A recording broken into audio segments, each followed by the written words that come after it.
You should know better than to You record should as you hop in really the know channel. better. I was gonna say, have you managed to avoid it thus far?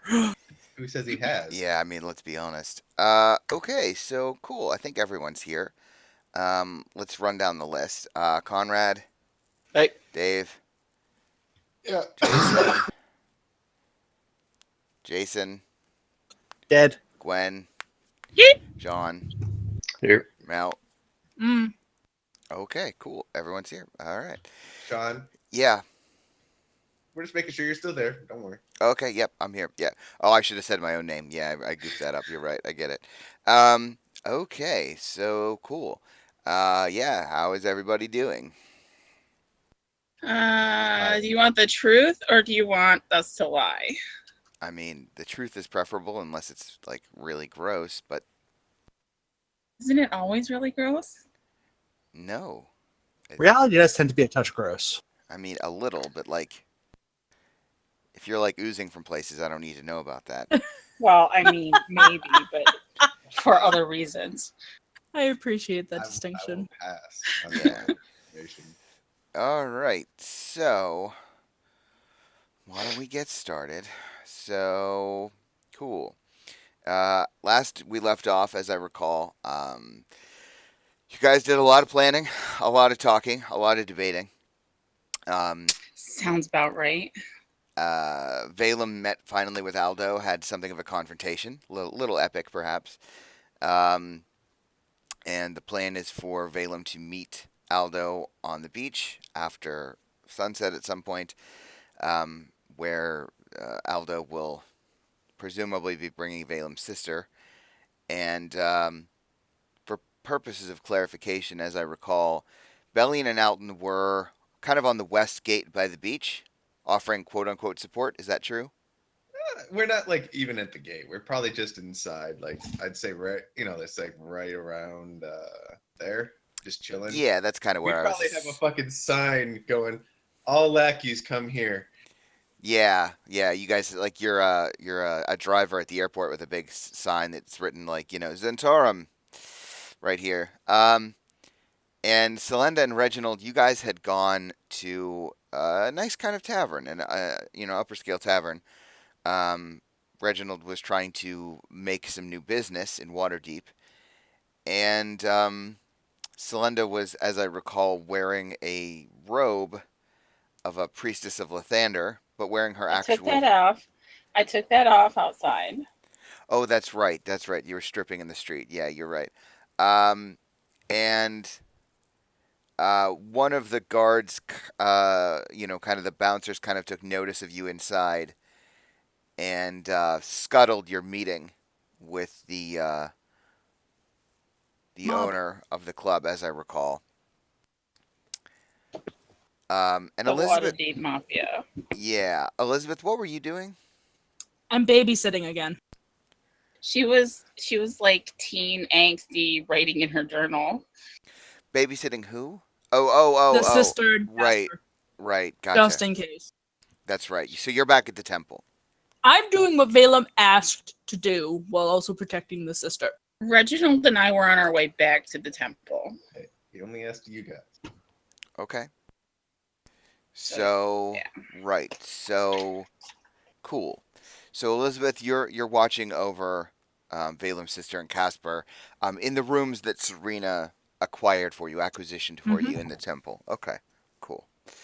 So yeah, I think we cut to Valem sitting on the beach waiting for the sun to set, and I think we left off, and correct me if I'm wrong, Valem, that you were kind of sort of just meditating, sitting on the beach.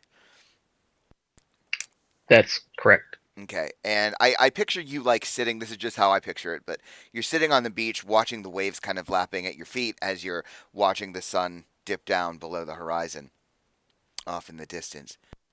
And yeah, the sun starts to set. You get that kind of beautiful shimmer along the ocean water that kind of cascades across you and the entire beach as the sun collapses beneath the waves. And time passes, the sun is completely set, the moon begins to rise behind you. Bellion and Alton, the sounds of the city very rarely, really diminish that much. I mean, Waterdeep's a very busy city. A lot of, a lot of goings on. Not unlike what I imagine New York is like. And quiet night, a little bit of a breeze blowing, and time continues to pass. Valem, the moon is rising higher in the sky, and very occasionally you get the kind of sounds of giggling and some laughter and some odd mixture of sounds kind of blowing through the wind up and down the beach. You might see a very few nobles taking very late night strolls. But it becomes relatively quiet, and time continues to pass. And I think very late, quite late, in fact, I mean, well past midnight, you hear the sound of what you recognize as like a whistling, a pretty melodic, beautiful sounding, someone's whistling quite a tune as they're coming up the beach, and you can hear it coming from the distance, and it's coming from the south of you. If you're still sitting watching the water, it would be coming to your left, from your left. And as you kind of turn, you see off in the distance what I think you can reasonably assess is Aldo walking with what you believe to be your sister. It looks like a young woman. And he's kind of got like, she's got one of her hands hooked through his, as though it were a jaunty evening stroll. And you do get that slight glimmer as the moonlight just sort of barely strikes, his armor, some of the, the metal, the rings and what have you on his armor. And he kind of sees you looking from a distance, and he gives you like a nice little wave. And even if you can't see it, he's got that grin that he almost always wears on his face. And he continues to whistle as he gets closer.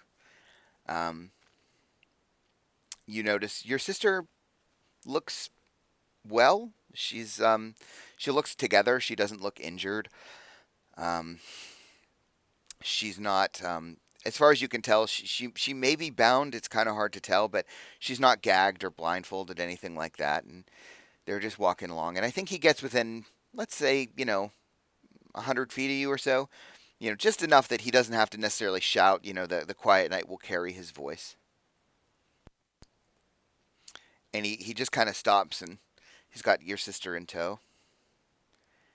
He says,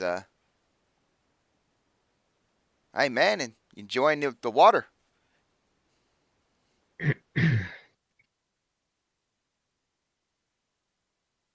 You know what we're here for, and it's not for small talk. You are right about business, man. That's a healthy attitude. I like that. I respect that, that sort of attitude you have about, just getting right down to it. I do. And to that point, I will oblige you. Trouble is, I brought you, sister. We had a deal in good faith. And I do have to ask, I feel inclined as such. What is it that I'm getting out of this deal here, bringing you your sister? You're getting trust. You wanted me to stay out of your way, and there has been no involvement between any of my party and the Zhentarim for the last 24 hours. This is trust. Yeah, see, I don't know, man. So what? Like, I trade each of your family members for 24 hours? Like, that's not good business. I think they're worth more to you than that.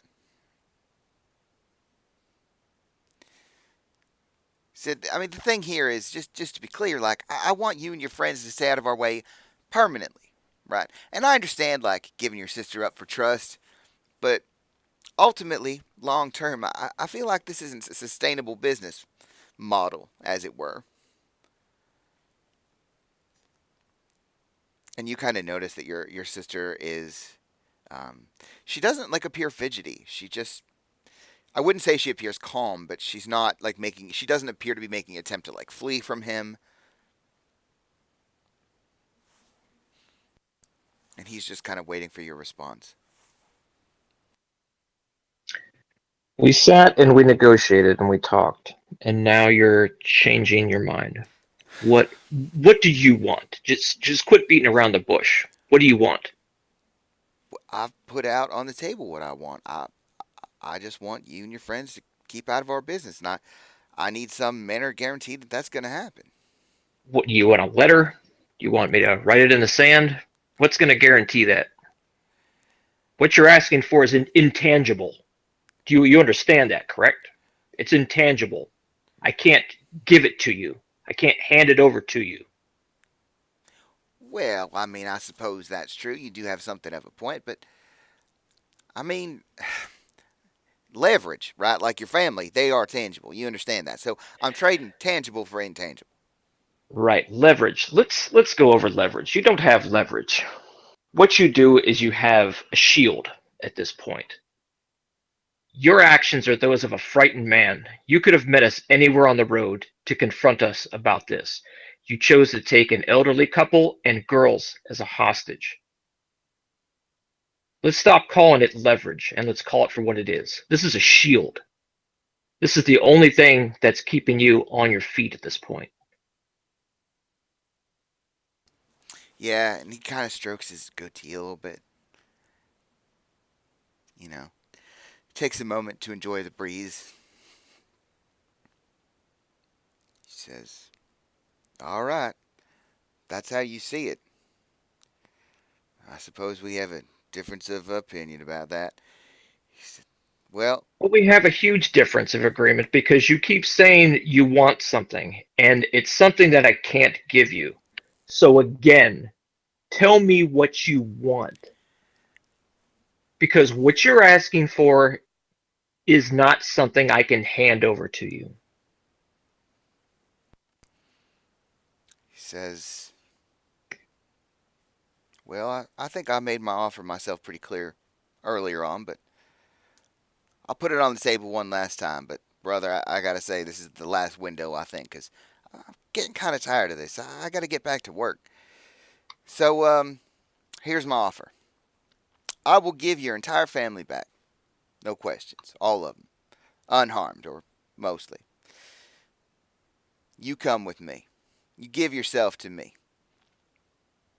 I take you for your whole family.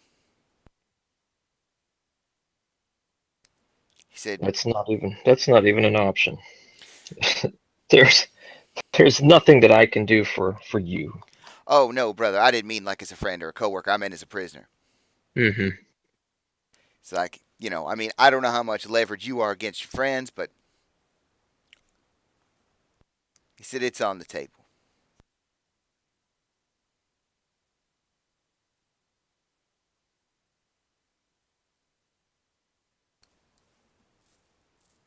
Do you say anything? So what you're going to do is you're going to give me my sister, and we're going to meet at a later date in which you'll have my parents, and that decision will be made at that point. If I go with you, you'll let my parents go. He says, I'm not going to go with you under the impression that you're going to let them go afterward. So it's going to be a handover. It's going to be you're going to turn them over, and I would go with you if that's the decision that's made. yeah, he says, Because you've completely broken our trust. You've completely broken that. We came to an agreement, and you're breaking that. yeah, he kind of nods and, you know, puts his hand kind of on the top of his head, and, like he's thinking about it. He says, all right, brother. That's how it's going to be. He just very forcefully pushes your sister down in the sand. And he turns to just walk away. He says, as he turns, he says, well, I suppose our business is concluded. If you have some means by which of contacting your parents, I would do so soon, as I will be removing them from the equation. Because, brother, I'm real tired of this. And he just starts walking away. Like he's not running. He's just walking south, walking away from you. His back's completely turned.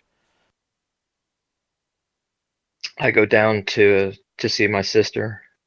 I want to inspect her. Is this really my sister? It does appear to be. She appears a little, what's the word I'm looking for here? I don't want to say Hazy? hollow. What's that? Hazy? Yeah, hazy, a little confused. Not sure where she is. Not sure how she got here. Um, Not sure why you're there. But it does look. It has every appearance of being your sister.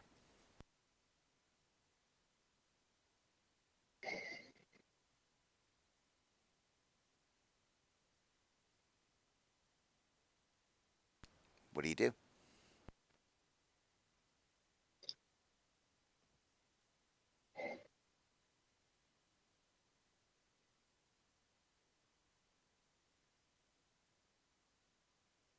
I take my sister and I start walking, walking back to the dock area. Okay, sure. To the entryway to the beach. Sure. Mhm. Okay. Yeah, you're not so much walking. I mean, you are. She is walking sort of her own volition.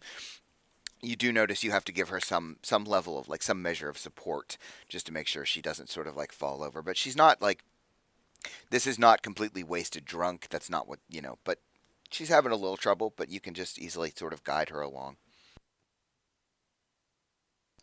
And as you're walking along, she kind of turns to you and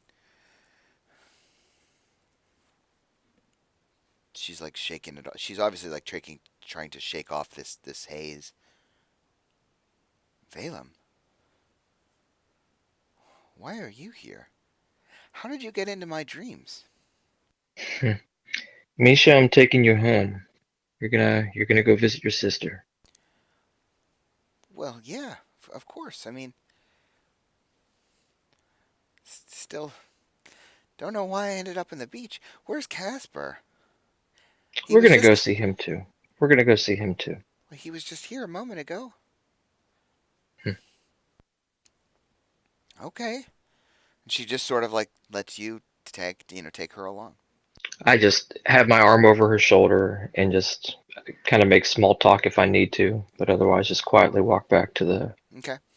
And I think Bellion and Alton, what are you doing when you see Valem walk past with his sister?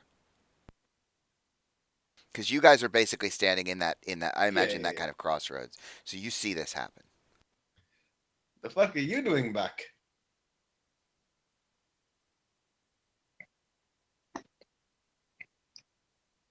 I have my sister. That was what I was supposed to go do. Just didn't expect to see you with her. Mm-hmm. What do you want to do, Cap? I appreciate your confidence. Well, there's worse things that happen than to give up your life for your family.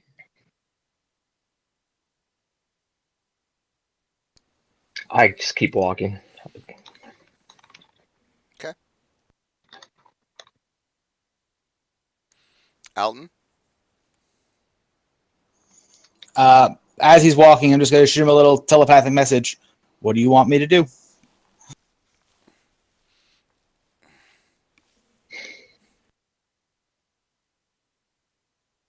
Because I'm either going to follow you or go hunt him down.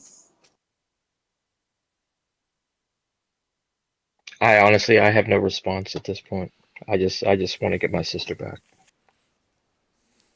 All right. Okay. So do you, Bellion and Alton, do you follow him? I assume, Valem, you're going back to the temple. Yes.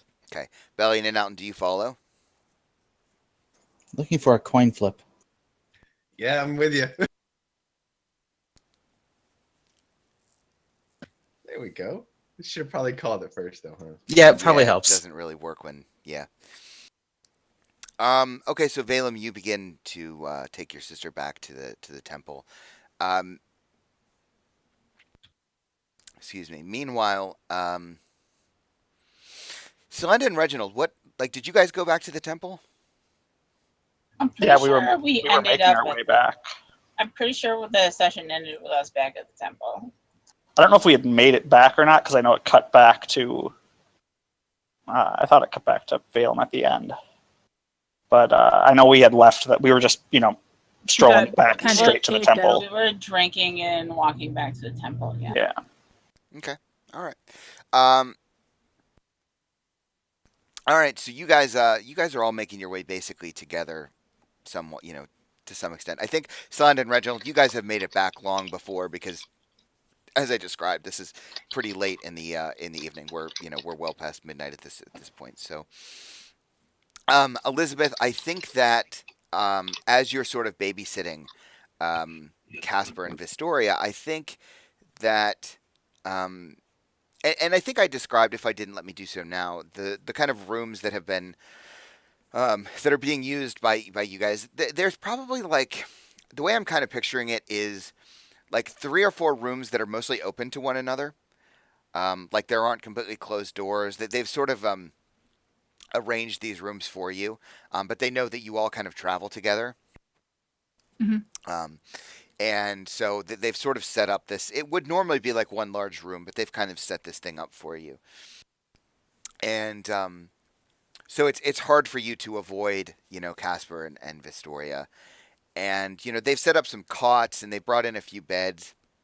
And there's some cushions and things for sitting and then like a table or two. And Casper and Vistoria have kind of made their way to a couple of the cots. And they've sort of put them side by side and they've both laid down and they're just kind of laying there. And you hear them kind of whispering to one another and having a bit of a conversation. And most of it, like, I'm not going to detail all of what's said, but the impression that you get is that, Vistoria is very terrified about what's happening to her family and what's going to happen. And Casper is trying his very best to keep her calm, but he's not really succeeding, as he's obviously trying to, suppress his fear response because there's a lot of stuff going on and they don't really have a way to view it. But you kind of hear this, and I think like if there's at any point where you're like pacing or moving about at all, like you can definitely see that they've put the cots almost like side by side, and they seem to be like holding hands between, and like there's obviously some physical touching going on. And I think that this is probably interrupted, I think, by Selenda and Reginald at some point, who... Are you guys just? Are you we blindly? have no idea. Well, that's what I'm saying. Like, are you blindly trying to find your rooms, or are you trying to find someone to escort you? I think Still would probably just go to Delvarian's again. Yeah, because that's the last place we knew we were staying. I don't even know if we've been assigned rooms yet. Yeah. Oh, okay. Fair point. Fair point. So we'll just go to Delvarian's. Okay. So you guys head back, and you are able, of course, to find the corner courtyard.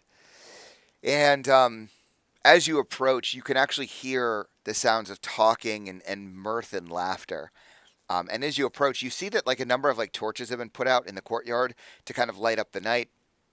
And there you see Delvarian, the massive bulk of him sitting at this table in the middle of the courtyard. And kind of across from him is Brutus. And Delvarian is laughing, and they have drinks in front of them. Delvarian appears to be like trying to write stuff down.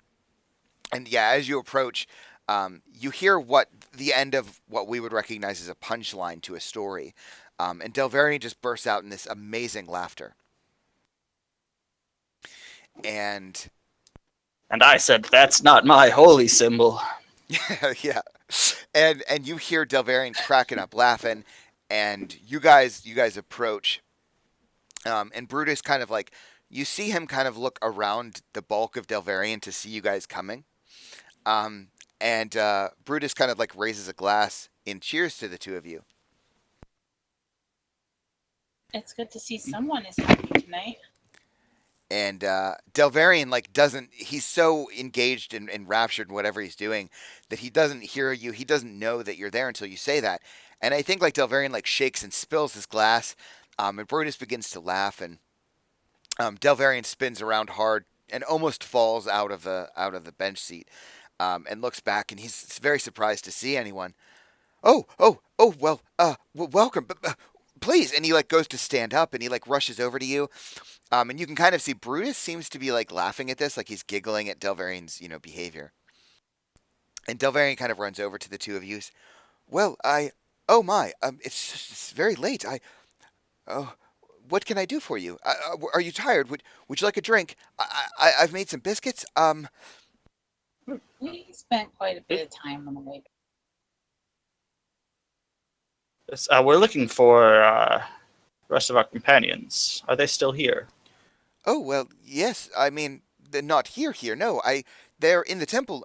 Rooms were acquired for. I should take you. Of course, yes. Oh dear. And he like turns back to look at Brutus and realizes, if he takes you to his rooms, then Brutus realizes what's happening. He kind of stands up and swallows the rest of his drink. And he says, "Oh, it's all right.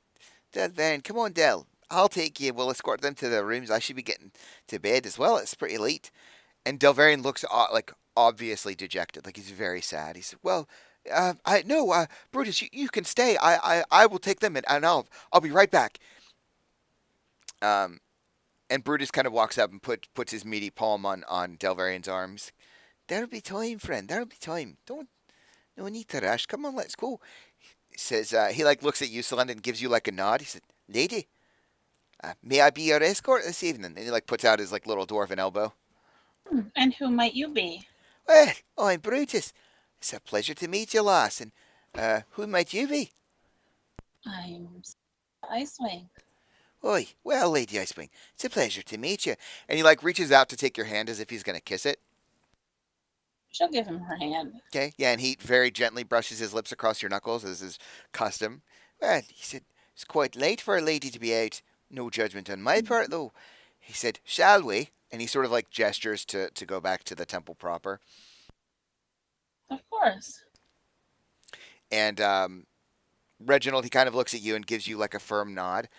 And I think, Reginald, you tell me, but I think maybe you recognize this man, this dwarf. This is the first time you've seen him.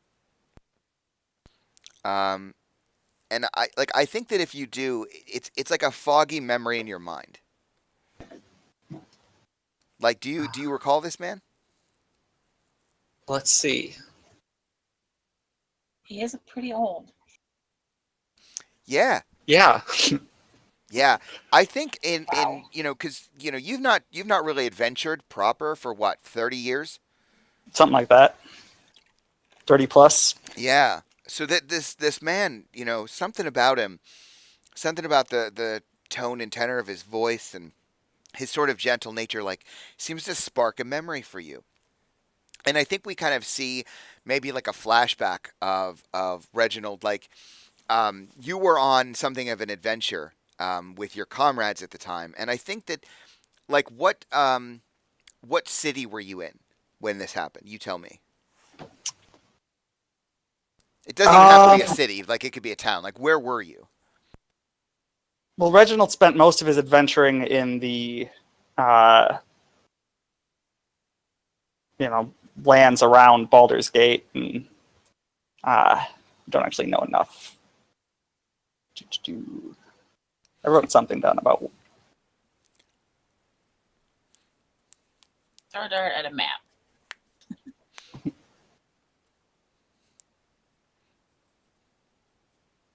Like, I mean, we could say that it was, in Baldur's Gate, maybe if you wanted. It's up to you.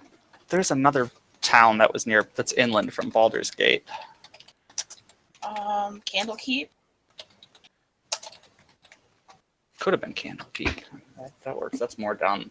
Yeah, that's down the coast. Yeah, that's south. And Candlekeep, if I recall, is well known for a certain library that is ancient and a rather prosperous library with regards to books and knowledge.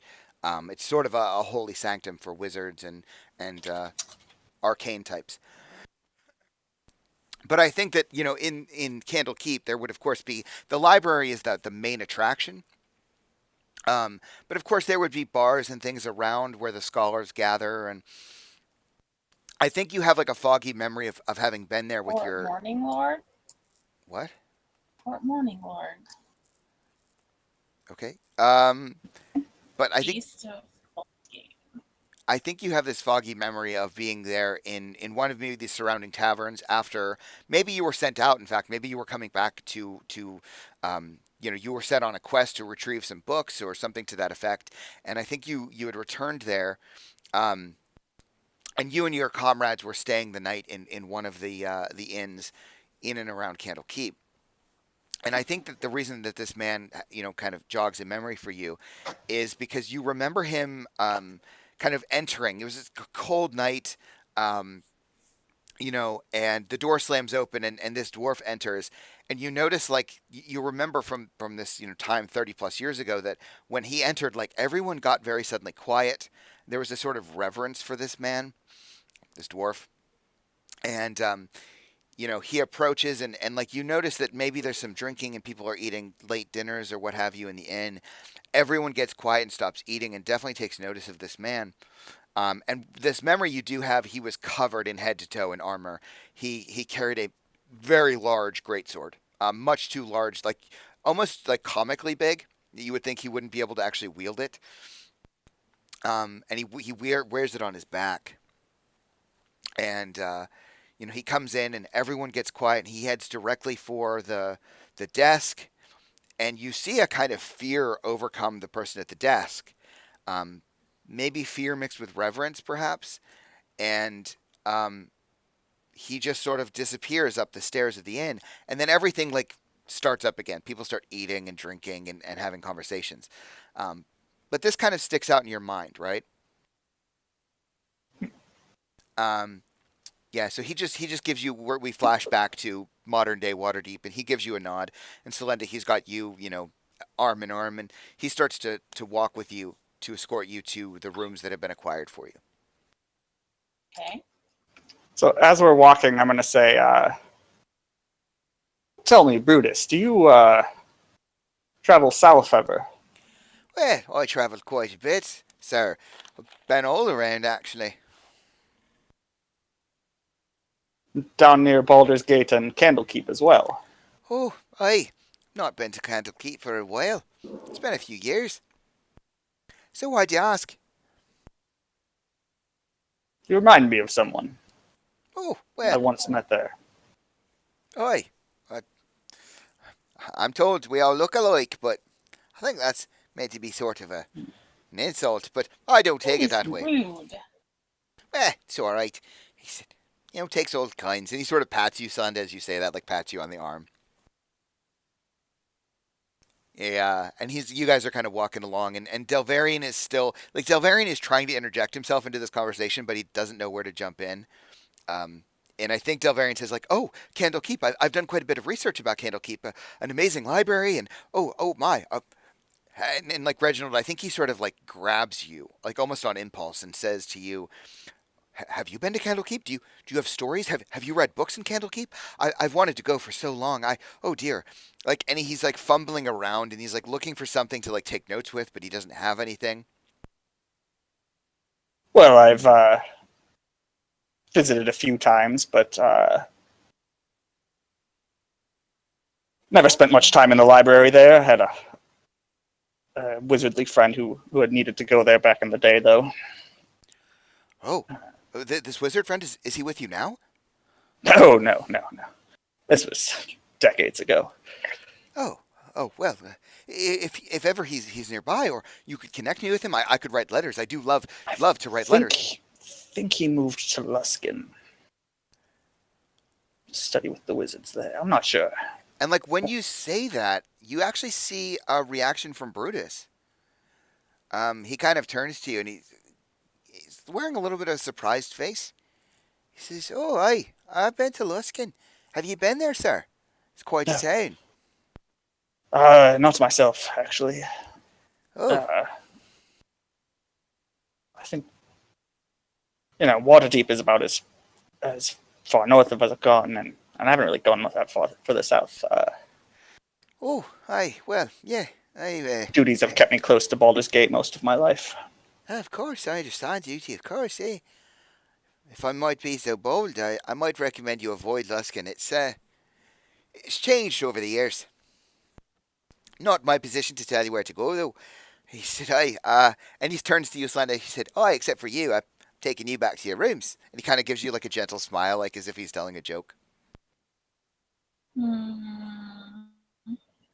And yeah, so you guys are walking along and everything, and you're noticing that there's a few acolytes here and there throughout the temple, and they definitely move out of the way for you guys as Brutus and Delvarian are kind of quote unquote escorting you back to your rooms, and it probably takes you like a good 10 minutes. Brutus seems to be taking his time, like enjoying this conversation, and Delvarian is trying to jump in at every opportunity to prod you guys for any information. So what is Brutus wear now? Like, is he still wearing armor, or He is he is wearing not. the robes? He's Okay. wearing very plain, not vestments per se, like it's not strictly a robe. Like he's got pants on and a shirt, but it's very plain looking. There's you might notice he wears a necklace underneath his shirt. He is not armed. But yeah, he's dressed very plainly. Delvarian, Oh yes, yes, my lady. you know the town pretty well, yes? Well, and like there's obviously a reluctance about his face. He says, "Well, yes, I've done quite a bit of research. You mean Waterdeep? Yes, Waterdeep. Well, yes, I'm quite well read about it. Do you know about a man by the name of, what the fuck was his name? The guy at the tavern we were just in. Yeah, I know the name. Do you? What was his name, Reginald? Started with a V. Um, No. Yes, his name was Gary. Voltron. No, No. that's this guy. His name was Gary, and he managed the Ruby Tuesday. Yeah, the Ruby Tuesday. The guy who owns the Ruby Tuesday. Do you know him? Delvarian says, He must "Well, have been no, Chenzo I or don't something. frequent those sorts of establishments. I'm afraid. No, I'm sorry. Would you know anybody who would? Well, no." He says, Not heard any rumors about the place. "Oh, I don't like rumors. I like facts. Unfortunately, Well, have you heard rumors any are stories generally- about the place? I would have to consult my journals and my books, but it's been there for quite some time. It's long been a place, I think, that has served the nobility and the wealthy of the city.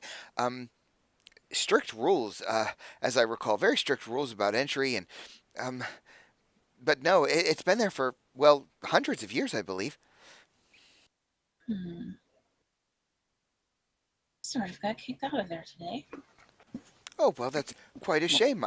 Not kicked out per se, just had a meeting Hey. cut short. Nobles don't get kicked out. We Yeah, were asked there's always a to leave. euphemism there. You didn't get kicked out. Somebody had an incident and you had to go. But yeah, Delvarian doesn't really have a lot of he doesn't deal in rumors. That's not his trade. But he can offer you limited information. But I think about, you guys have been walking for 10, 15 minutes and, Brutus kind of slows down to kind of a halt and he says, "Well, if I'm not mistaken, I think that this is where your rooms are. Isn't that right, Del?" And Del kind of turns and it's for the first time Del's realizing that you guys have stopped, and he's realizing that his surroundings don't look the same anymore. He looks obviously jarred a bit. He says, "Oh yes, oh, when did we get here? Of course." And he goes over to a door, and he I think he just opens it without knocking. Which, Elizabeth, I think is what you notice. I jump up and I have a hand axe in my hand. Okay. So yeah, Delvarian opens the door, and I think we see that scene where Delvarian just opens the door big and wide, and there's Elizabeth standing in ready pounce position, and she's got her hand axe out. And I think in the other room, we see, the camera pans over and sees Casper and Vistoria kind of almost falling out of their cots, and there's obviously some sort of panic there. And Elizabeth, your eyes meet Delvarian's, and you see this big smile on his face, and then it very suddenly droops, and his eyes start to go wide. And at that point, I think Brutus kind of escorts you, Celenda, around the corner to see the open door and to see Elizabeth standing there, all fierce. Elizabeth. Knock, Delvarian, please, next time. Oh, and his face blushes. "Oh dear, and he immediately covers his eyes. He's "Oh, I didn't see anything I wasn't supposed to, did I? Oh no." No, we're. And Be I'm the gonna like first glance time. towards Casper and Valem's sister and make sure they're decent because I've kind of just been letting them do their thing. Yeah, and I think in fact I'm a that horrible babysitter. yeah, I think in fact they are decent, but when you turn, what you see is they've actually gotten up off the cot, and Vistoria is standing in front of Casper, like as if she's going to defend him. She looks terrified, but she's like standing in front of him, ready to fight. Noted. But no, I'll lower the hand axe and just. No, we're just kind of. it's been- Jumpy? with good reason. Any Where word the hell from have you Vale? two been? No, I assume this is gonna take a while. Well, they're not looking for me anymore in the city. Yes, we seem to have resolved that problem. I noticed when the guards showed up here, Oh, they came here, did they? they had a very long conversation with Valem. Elizabeth, What? do you have a sword I could borrow? A what? Sword. I hold up the hand axe. Oh, that would work too. What about your Why? leathers? Can I borrow your leathers? No. Because then it's going to be my name on the posters. What about No. any nondescript clothing? And I think like Brutus No. and Delvarian take this opportunity to realize that, you know, the nature and the tone of whatever has changed. And I think Brutus, you know, obviously I think Celinda at this point, he's probably released you. Well, how are you, Brutus? You look like you're about my height. Well, no, he's quite a bit shorter than you. He's a dwarf. Actually, I mean, dwarves can be 5 feet tall. He's not no 5 feet tall. He's definitely not 5 feet tall. Let's hang on. Brutus and Delvarian, thank you very much for bringing them here. We're good. I think we're in for the night. Yeah. You and- don't have to linger while she schemes. Yeah, and Brutus looks at you, Elizabeth, and gives you a very firm nod and a gentle smile. He says, "Oh, I love, thank you. You have yourselves a good evening, folks." He said, "Come on, Del. I think we need to let them to their business." And You sure you don't want to go on an adventure? Brutus kind of looks at you. He's like, well, I think I'm going to take some time off if you don't mind. And Del like looks obviously sad. He's like, "Oh, but Brutus, and like Brutus reaches over and like takes Delvarian by the arm. He says, "It's all right, brother. I've got more stories for you." He said, "We haven't even begun. Come on, let's go." He said, "It's getting late." I said, "We've got to rest. We've got a big day of storytelling tomorrow." And Delvarian's like incredibly excited by this at the prospect. And Brutus kind of turns to all of you and gives you all like a nod, and he starts to pull Delvarian away, and Delvarian kind of turns to all of you as Brutus is pulling him away. And Del kind of turns and says like, "Oh well, make sure you if you have stories, I would and we get that kind of almost Doppler effect as Brutus is pulling him away as Del is still like trying to talk to you guys." I'll try to Don't want- placate him by holding up the writing that Beth's been doing. Like Beth will hold up the writing like she's been writing for him, even though she's not. Okay. Just try and placate him. Yeah, and yeah, he looks excited. Like I think like as Brutus is pulling him away, he almost tries to like cut loose to grab it. But Brutus is quite strong and actually manages to hold Delvarian back. And I'll give Brutus that wide-eyed look of thank you. Yeah, and he again just gives you a kind of smile and a wink as he's pulling Delvarian away down the hall. I'm going to stand by the door and watch them walk away, and just kind of focusing on Brutus, and then turn back and shut the door and say, "I've met that dwarf before. Oh, Must have been 33, 34 years." Well, before I was born. that is well before I was born. I'm older than you. He's They're older both than us children. both. Well, he's a dwarf. What do you know? He seems a decent fellow. Well, I know his. He was much more kitted out for battle than he is now. I distinctly remember a He was great sword at prepared. least twice his height. It clipped through the floor sometimes.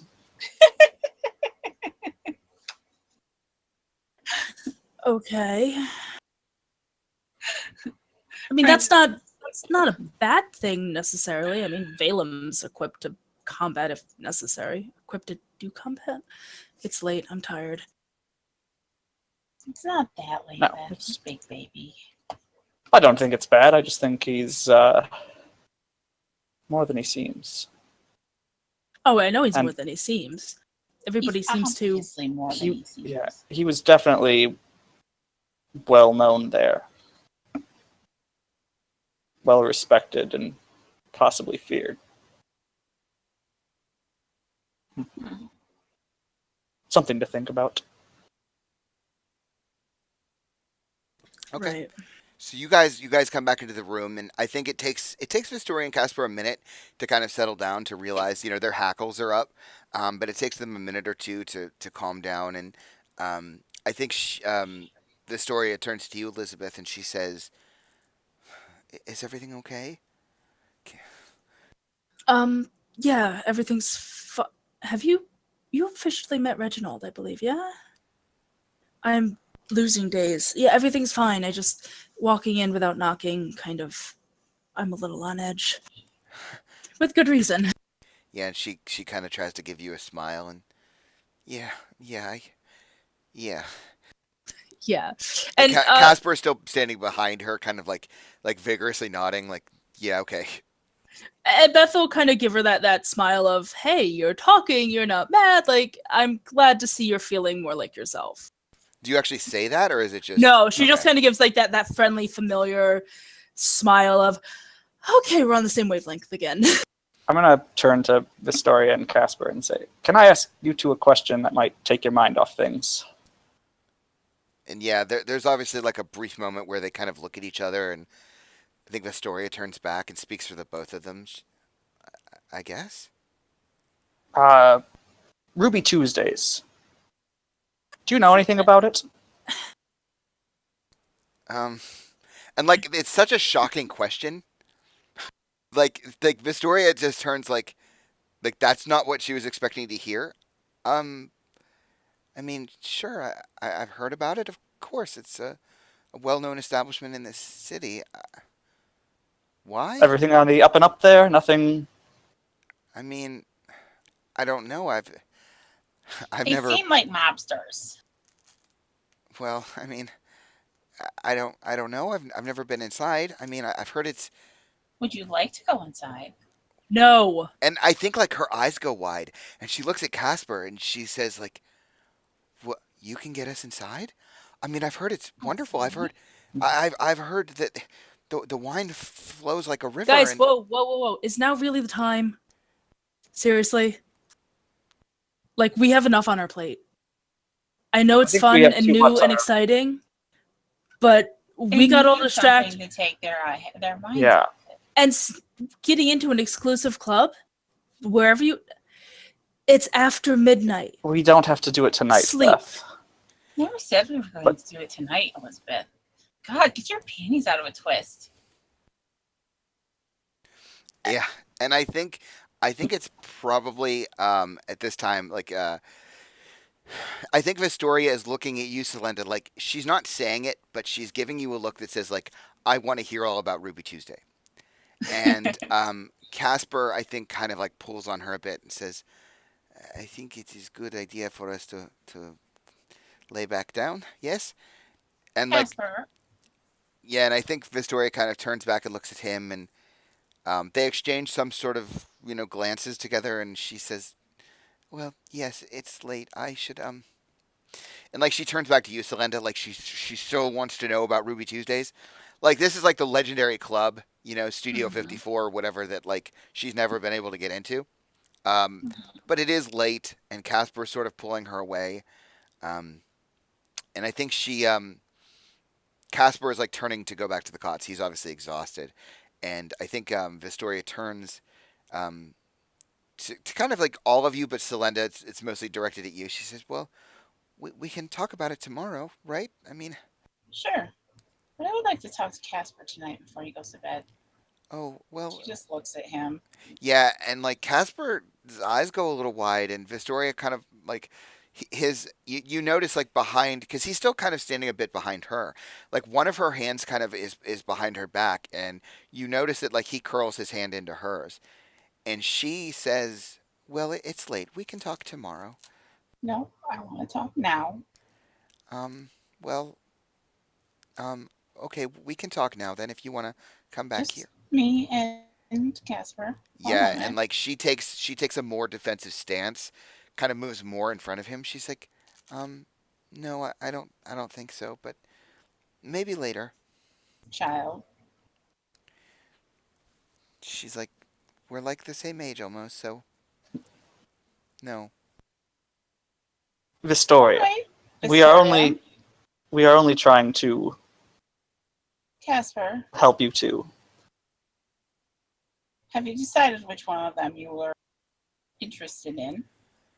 Yeah, and Vistoria, like, she throws like a little fang, like something about that angers her. And Casper looks at you a little confused. And I think Vistoria speaks first. Like Casper is beginning to talk, but he's kind of stuttering, and Vistoria says, I don't see how that's any of your business. Perhaps it's not, but you're important to somebody who's important to me. And I don't think it's fair to you or your sister to string you along like this. Do you think it's fair?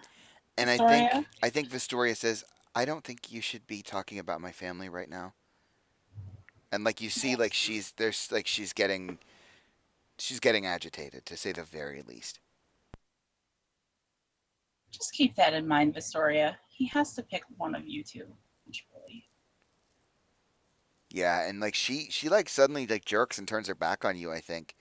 And she like pulls on Casper and like pulls him back, kind of around this wall into this makeshift room. And they kind of disappear. And like as she pulls him away, he's like looking at you, confused, confounded, like not really angry, because I think he's more just trying to understand what's happening here. But yeah, she pulls him out of the room. And I think you guys have maybe like a few minutes. Whoa, out of the room or just like Well, into no, their just own- into this Oh, other like makeshift room. They're not going out into the temple. Like they're still Yes. here, but that's clarification. Thank you. okay, yeah. So I think you guys have like a few minutes, probably before Valem arrives with his other sister. So like, do you guys have a conversation? Do you go to bed? Like, Oh yeah, no. Beth's gonna look at what was the point of bringing that up right now? Well, she's going to have to face it sooner or later. Later might be better. They're both somewhat traumatized. Their family's in danger, and you're worried about what? The one man between the two of them? That seems a little. Was that really necessary?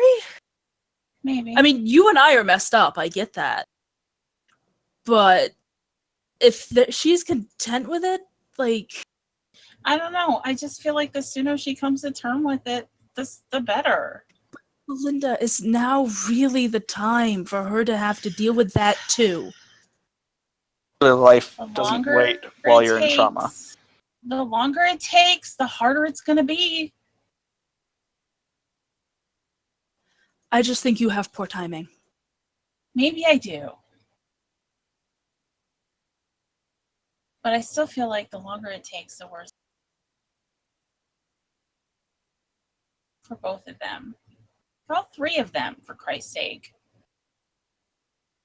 Unless they're planning on sharing him, which, well, that could work too.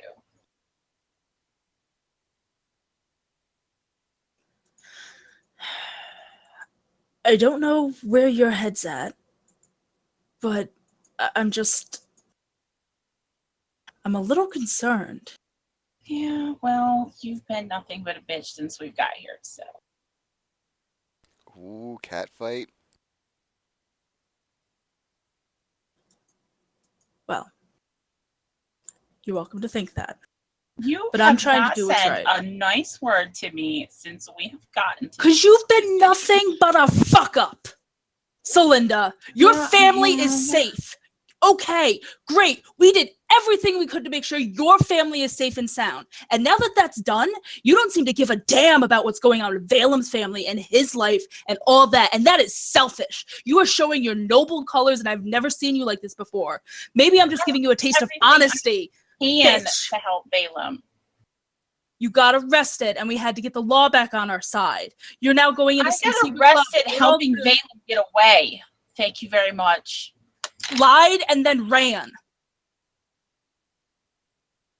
Yes, I did. And then I fixed How it. is that helping? Yeah, you.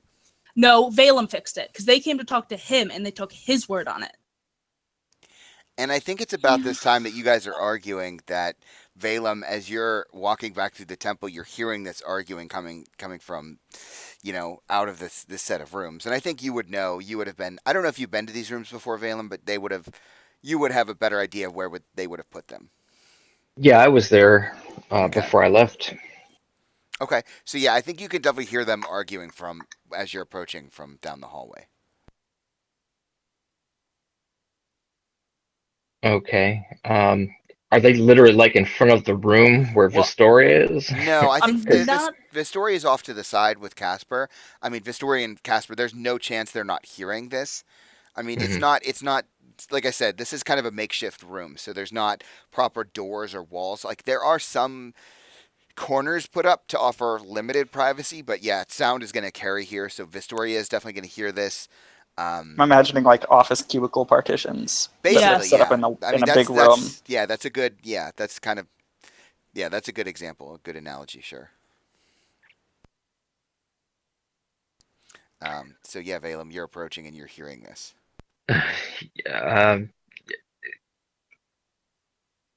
My priority is going to be to get Misha down, so I want to bring her to where Vistoria and Casper are at. If that means walking past Beth and Celinda while they're arguing, I'm just gonna You're walk definitely right past them. Yeah, you're gonna have to walk past him, sure. So you guys see, like, Valem just walks into the room with his other sister.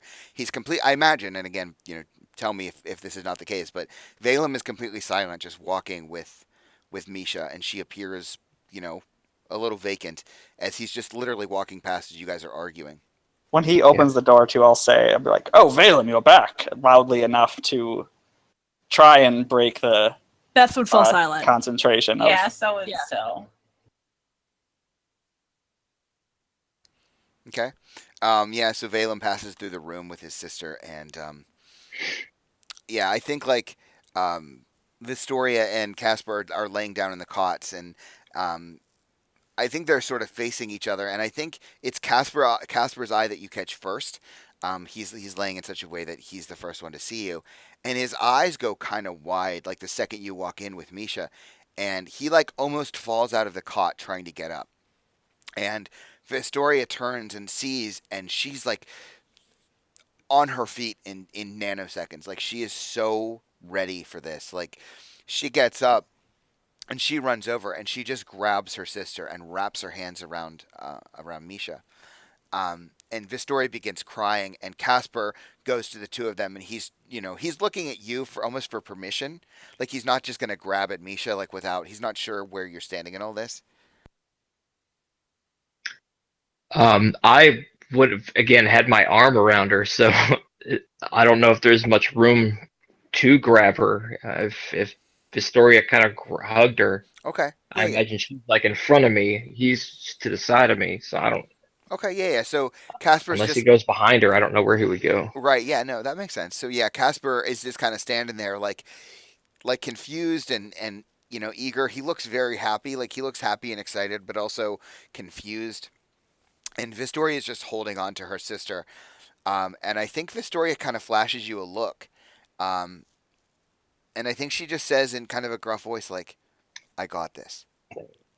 And like, she's trying to like pull Misha, and she's going to attempt to at least put Misha down in one of the cots. Yeah, I say put her down. I think she's been drugged. Yeah, and like Vistoria's like effectively pulling Misha away from you, and she kind of pulls Misha down. And at this point, Casper kind of gets involved, and he goes over to help Vistoria to lift Misha into one of the cots. And I think meanwhile, Misha is just sort of saying, like, "Oh, hi, sister. Like, how How did you get here? Casper? I don't understand. Like, Yeah, she's once just she's kind of mumbling these, it just, at some point it almost devolves into just sounds. Like she's just mumbling to herself. once she's down on the bed, I cast protection from poison. Okay. Yeah, and she's kind of mumbling, and you cast that on her, and she like shakes her head a little bit. And she like looks around, and it's suddenly dawning on her that like she's in a strange place. She knows her sister and Casper are here. You're here.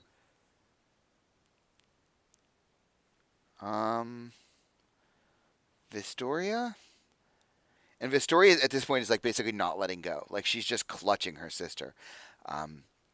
And Misha kind of like jerks. She's like, and she like looks at you for a moment, Valem. Where's mom and dad? They're going to be safe. And like, yeah, Misha is she's trying to regain her surroundings. And yeah, Vistoria kind of says, just to Misha, she's like, I think she's like probably like brushing Misha's hair with her fingers and just trying to, ease her sister.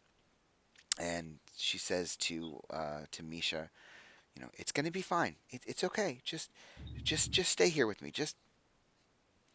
Everything's fine. And like you can tell in her voice, like Vistoria does not believe everything's gonna be fine. But yeah, she's trying to calm Misha down, and like, I think, Misha's still laying on the bed, and I think like Vistoria kind of pulls the cot as close as she is able, which is basically as close as it's gonna get. And she kind of lays herself down next to her sister. And she takes Misha by both hands, and the two of them are just like cradled into each other inside the two cots. Yeah, do you do anything?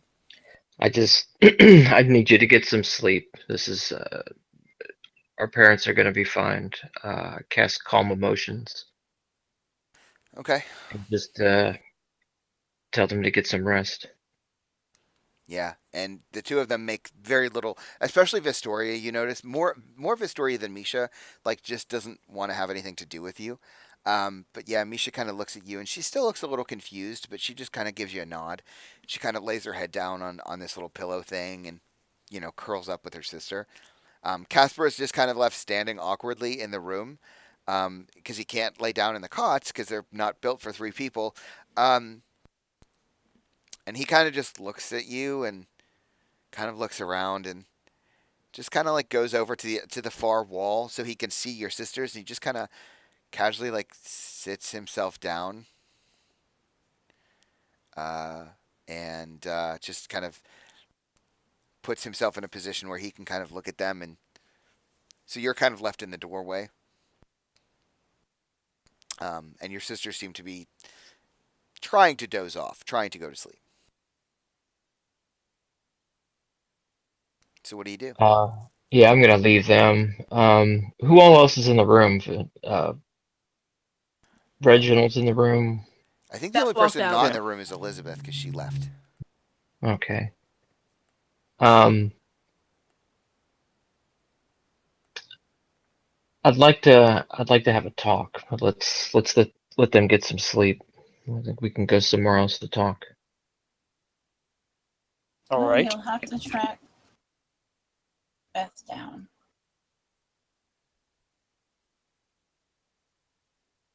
Well, we can catch everyone up afterward. Let's go to the Delvarius. Is the solarium all right, or do we need somewhere more yeah, private? the solarium's fine. The solarium will be fine. Especially this late at night. I'm sure there's not a lot of traffic in and out. All right. Okay. So yeah, we cut to you guys walking into the solarium together. Elizabeth, do you find them or do you? No, she left the citadel. The Oh, you towers. left the temple. Okay. I need some air, and she walked out. Okay. Yeah. No, that's fine. All right. Yeah. So we cut to all of you, sans Elizabeth, walking into the solarium. you know, and there's moonlight streaming down through some open windows here, and this fountain that's basically in the center of the room is always running. So we have the gentle stream of the fountain, but it's very quiet in here. It's very serene.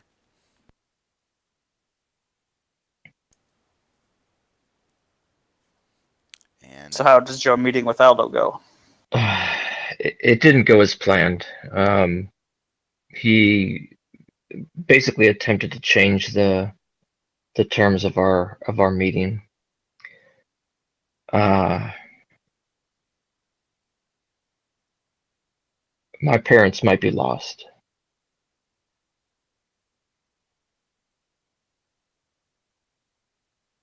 Maybe you should talk to Mayuki, see if we can track him down at least.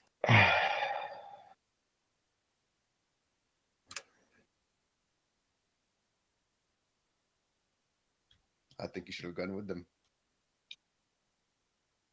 I don't think you know Why? that, Bellion. Why do they actually, want I you? do. That was the first thing you asked for. Remember when I was eavesdropping? Well, Bellion, I think I should have just turned you over. How does that sound? But why do they can want try. you? You want me to just turn over to the Zentarum? That's what you want to do, Bellion? Why are you here? Why are you with us? Why are you traveling with us? Because That's my going to family help was us in out danger. if I go with the Zentarum. Are you working for the Zentarum? No.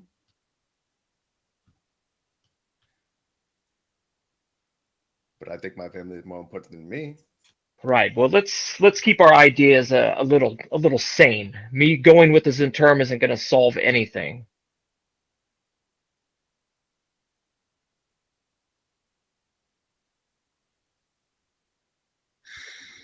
Balaam's right, but there must be something we can do to try and locate your parents. That would have ruined your parents if you'd gone with them.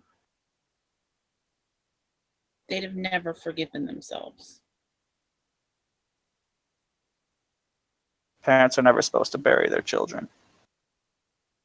I could attempt to contact Mayuki. You could sending her. I don't know see if she would respond. I thought she said that she was going to attempt to contact us, but I could attempt to message her. I can try to update the lieutenant with the information that I have, but based on our experience with Baldur's Gate, we know how slow the law can work. If they're even willing to cooperate. I doubt Renee is going to even do anything. I am curious, though. We did meet a very interesting group at a place called Ruby Tuesdays. I believe they are mafia in this town. They might have, Possibly similar to the guild in Baldur's Gate. yes, they might have resources that we could utilize if we could get some sort of foothold in with them. Well, in any major city, there's a number of criminal groups. Yes, and this one I- would be established, so they'd know their way around. They also, like the guild, would probably want to prevent any Zentarum influence here. Exactly. Do you think Alistair would have any contacts here other than Mayuki?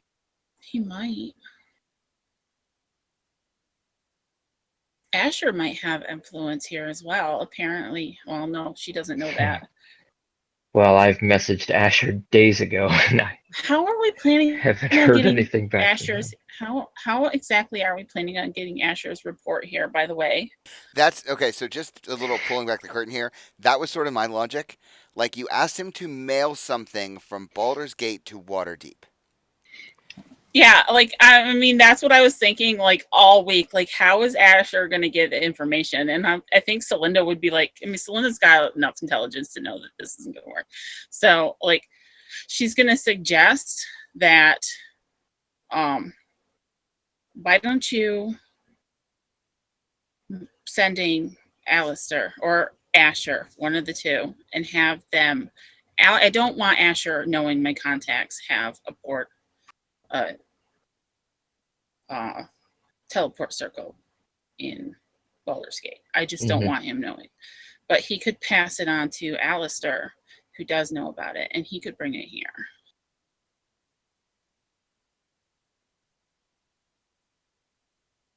All right. Well, I mean, that would just be the report, Yeah. basically showing that the Mendelssohns were involved in the criminal activity and whatnot.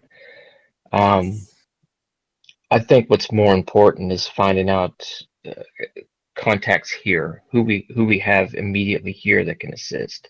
Well, we do Uh, have the Ruby Tuesday people. If we can get a foothold in there, you can check if Alistair has anybody besides Miyuki in town.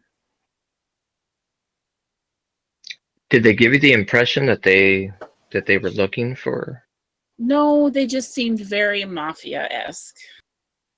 They were obviously powerful people in the wrong line of work, if you know what I mean. Potentially. Did you meet any Potentially, yes. contacts there? Anyone in particular? Well, we were talking with the owner, but I think my wanted posters might have gotten us kicked out. Hmm. Which is why I think somebody besides me and Reginald should go back and try again. Phelan, what do you know about that dwarf Brutus? Nothing. Apparently, I've never met him before. You could give me a history check, Phelan. What about me? Can I get a history check on him? No. So yeah, But I've Phelan, been to Candlewood Keep. it's not about Candle Keep. That's not what's happening here. It's about living 60 years. Yeah, I Balaam, guess. you can't, like, you vaguely recall stories about him when you were being trained in the temple, but nothing seems to stick. Like, you can't recall details.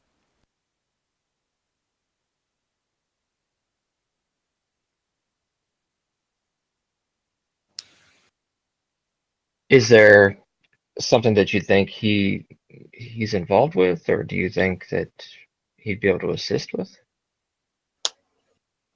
I Or is think it- he could potentially be a powerful ally. And then I'll tell him about the time 30 years ago when he was, describe the fear and respect everybody seemed to give Brutus, this heavily armored and armed shining dwarf of a guy. So, and I'm sure it was that same man, even though he no longer wears his arms or armor.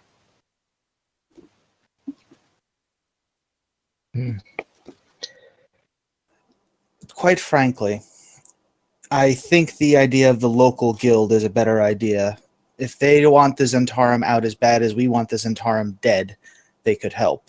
So we need to find them. Well, I believe do there are agree. Ruby Tuesdays. So good luck Oh. getting in, though. I was thinking somebody a little bit lower on the totem pole. Quite frankly, if you are a pirate and you need to sell stolen goods, you need to go to a thieves guild, which means we can probably find a couple down at the docks. That's possible.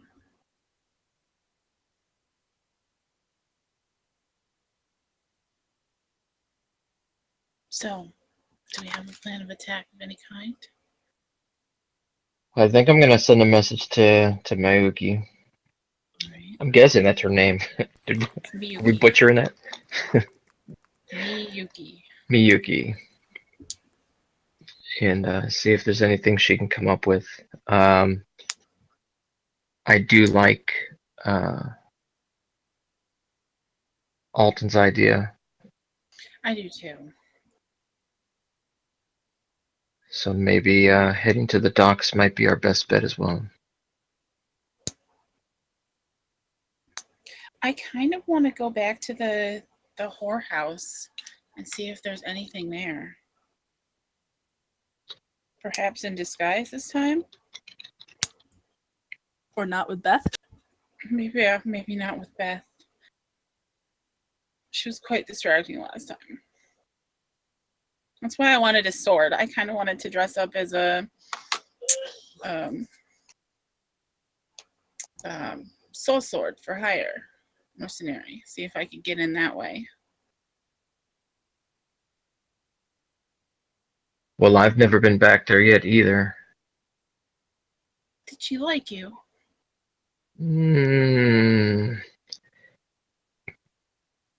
That might depend on the interaction with Ibrahim, because again, they know that I was involved, so True. we know how Kira acted during her questioning.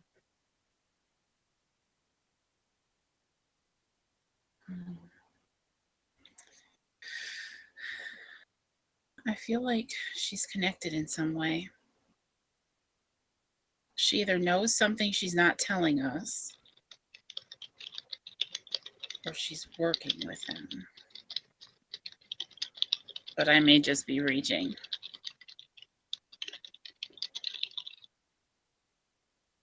I think we should deal with Alton's idea first, though. I do agree with that as well. Being as late as it is, some establishments might be closed, but the docks are always going to be open. They never close. Should any of us stay here to Well, watch someone over your just sisters? Yeah. someone should I stay think with they'll be sisters. safe here at the temple. They just need to get Perhaps. some sleep. I was gonna say we could get Brutus to watch them, out for them.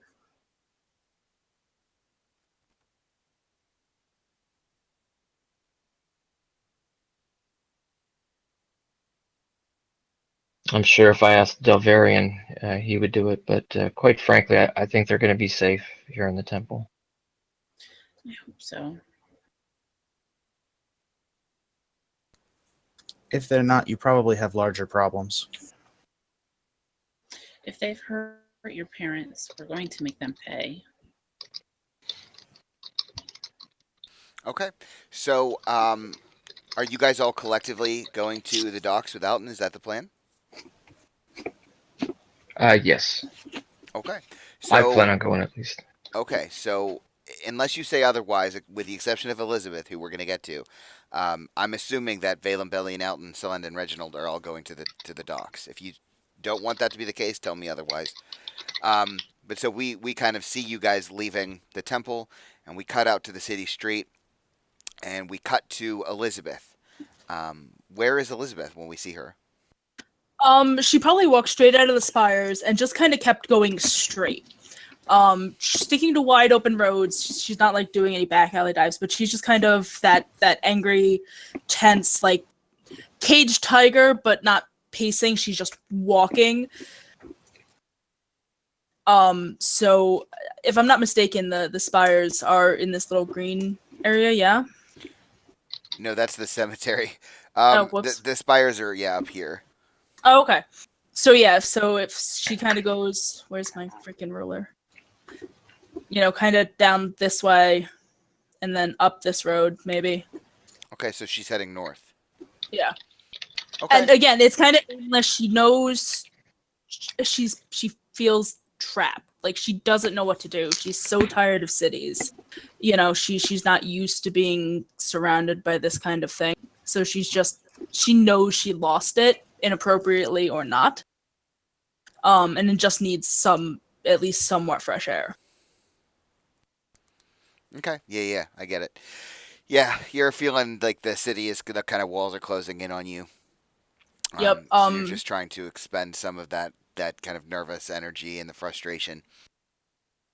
And she honestly feels a little useless, both in the Celenda situation and now with the Valem situation.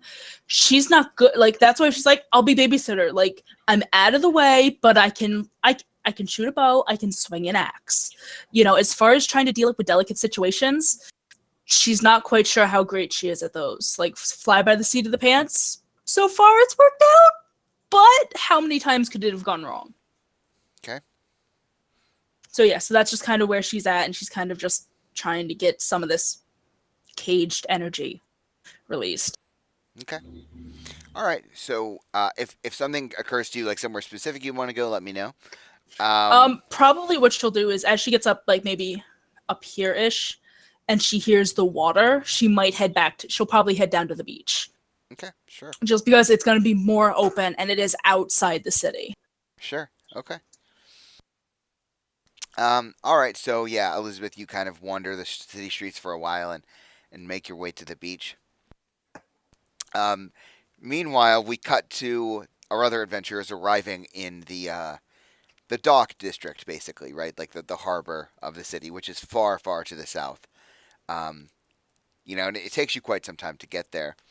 Um, Alton, I assume you're the one kind of leading this expedition. Like, are you looking for specifically some kind of place, like with a specific feel, or are you just generally going to the first place you see?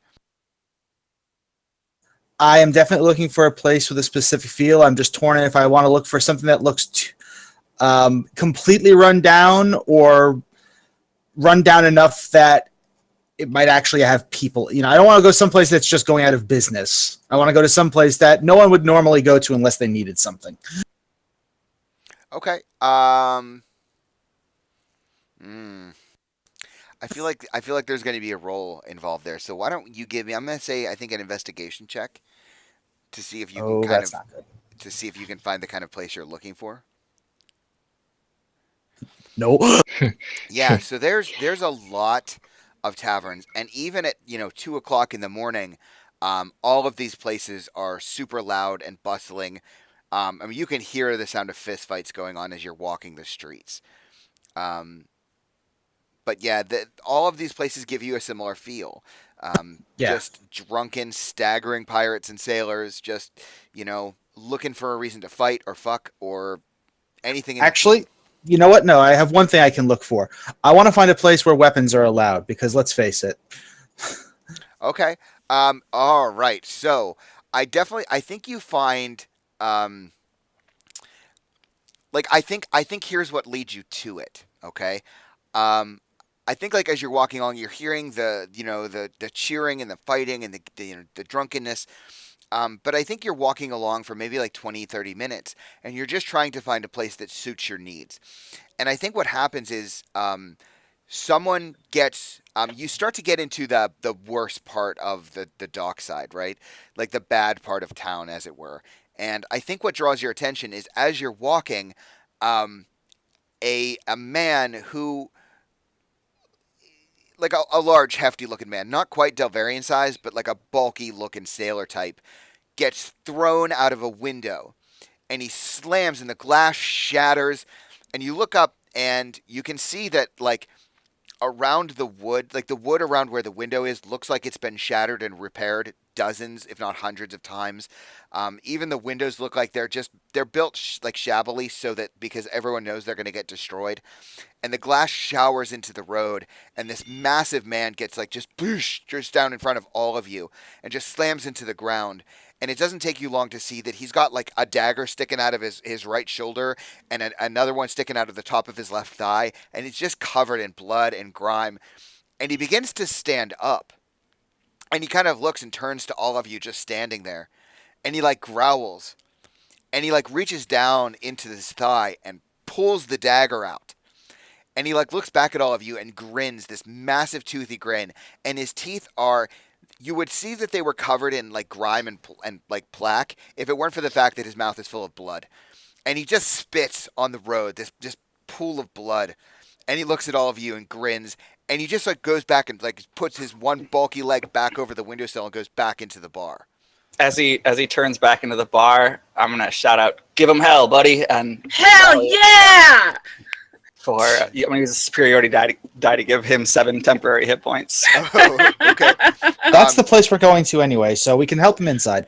Yeah, and so like, yeah, you hear him, Reginald, like as he's like lurching himself back through the windowsill, you hear him like roar, and he like pulls, like you see him as he's like walking back. And I think you see like on the far side of him, there's like 3 younger sailors who are like shaking and basically pissing their pants as he like walks back in through the broken glass back into the bar. And so yeah, you open the door and there's like a little bell, of course, that goes off. And you go in and nobody notices you at all. And there is, the place is packed. There's probably 3 fistfights going on in different places. There's arm wrestling going on. You do notice that there's like 3 bartenders behind the bar, all of whom seem to be wearing this kind of strange contraption on their heads. It kind of looks like they look like colanders that have been modified into like makeshift helmets. And they like one of them is like pouring a couple drinks. There are no waitresses here. Like there's no servers who like go behind the bar and out to the floor. Yeah. What do you do? I'm little, so I make my way to the bar by weaving between legs and occasionally tripping people. Well, I mean, I think at a couple points you almost get kicked. Like a Probably. like a football. Like, and it's not because they're trying to kick you; they're trying to kick someone else. You just happen to be there. So you're like ducking and weaving out of the way to get up to the bar. Why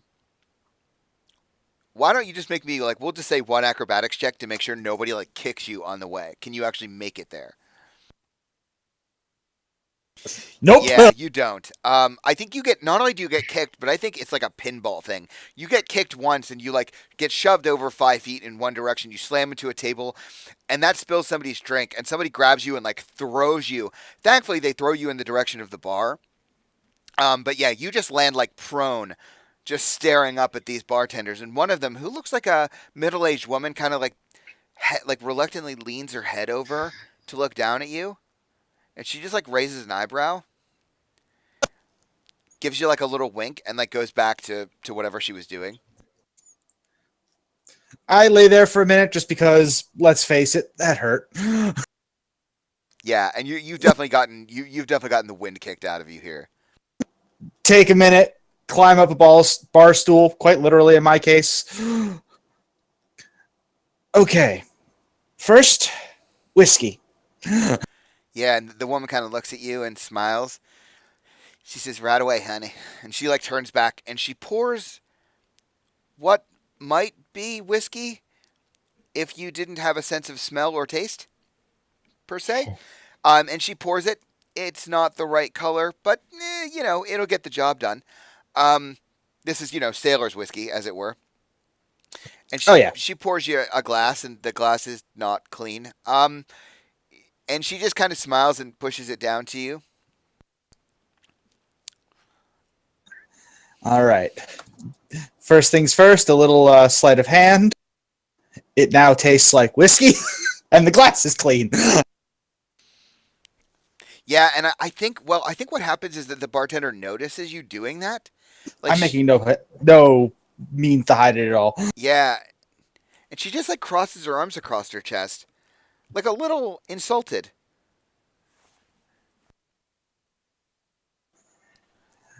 What? Even you have to admit that shit whiskey. Well, yeah, but it's mine, and I'm selling it to you.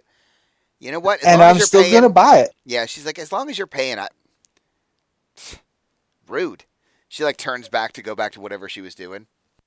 No, rude would be just bringing water and selling it to your patrons is whiskey, and being able to do it for free and putting you out of business. And she like turns back to you. She says, "Do I need to get my husband over to here to have a talk with you?" And she like beckons over, and she's beckoning at the man who was just thrown out the window. Depends. Your husband in the business of selling information, or do you handle that? She's like, "I don't think I like you." Aw, I ain't no, here to don't be like liked. that, ma'am. How'd you get across the bar? And yeah, she's just like looking at you, not like she's trying to get a read on you, but she's having a tough time. Like, what are you? I mean, aside from trying to buy information, like, how are you? Just sitting there smiling. Mind you, probably a little bit bruised at this point, because I just got kicked in the head. Yeah. She says, "Well, if there's gold for it, I'm willing to sell, but you play nice here." I turn around, look at the bar, look back at her. Define nice.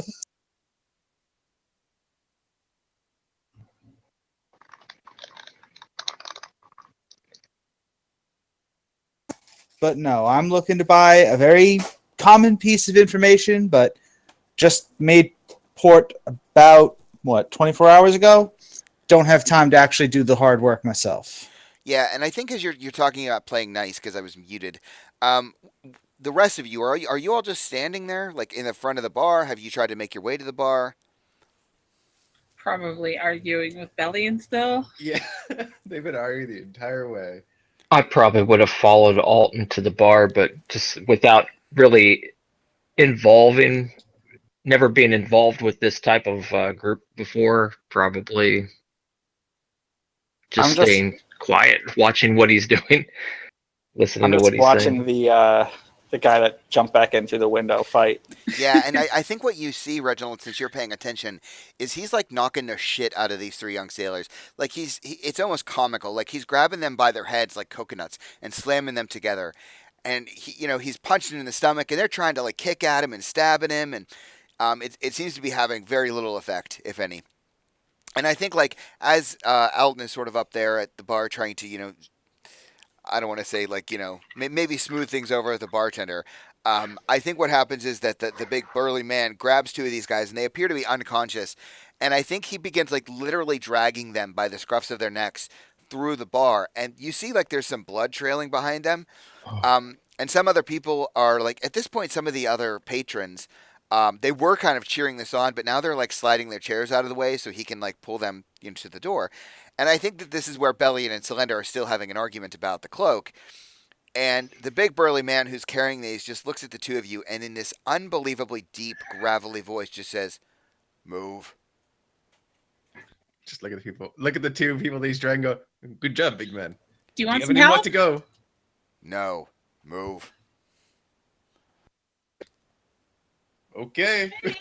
Yeah. And like he literally kicks the door open. And of course, just like everything else in this place, the hinge has been broken many times by probably by him doing this precise thing. And he just kicks the door open. And like with one hand, it just shucks this one guy and he just rolls out into the street. And he takes the other one and takes him two-handed and just lunges him into the road. Like you can probably hear him slamming into barrels across the street. And he reaches out and like slams the door shut, which does twice the damage to the hinge. And he turns back and he just like walks back through the bar, and he kind of like goes to the back of the bar a bit where there's like a large pillar, and he just stands there and he puts one of his legs up kind of on like behind him and rests it on the pillar, and he like crosses his massive arms and he's just standing there. And we cut back to Alton, doing God knows what with this bartender. Smoothing things over as best I can, but not particularly well because we're in a rush. Yeah, and she's still looking like she definitely doesn't like you. And she says, "Well, out with it. What do you need, and how much are you paying?"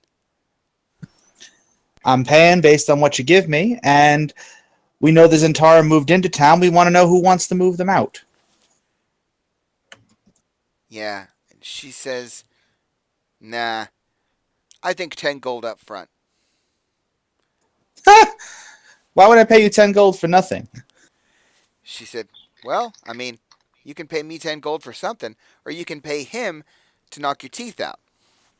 And like you look over and the big burly man's just standing there and he's starting to get a little grin on his face. And the blood, by the way, is like just draining like onto his shirt. Like from the stab wound in his shoulder. And he's just kind of standing there watching you. I reach That's- from behind Alton and drop 10 gold on the counter in front of him. Okay. You do not know how to barter. Nope. And she looks at you, Valem, and you notice like there's an expression that kind of crosses her face as she looks at you. She said, "Well, now there's a man who knows how to treat a lady." Like, and she's so smug about it. Like that's what she wanted, and she got what she wanted. And yeah, she says to you, Alton, like kind of not to you, but you asked. She said, "Well, I mean, I don't know many people that want him gone. They're paying us good coin. I mean, well, not me per se, but others."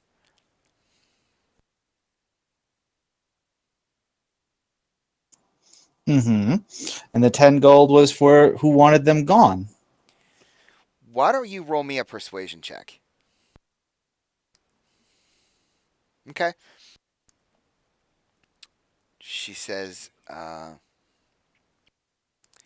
well, I mean, there's a few in town who might not like them cutting in on business and don't like the kind of business they're doing.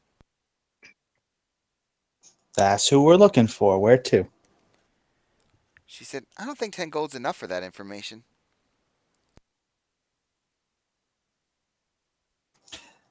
Hmm. Yeah, but I don't think extortion's a good idea either.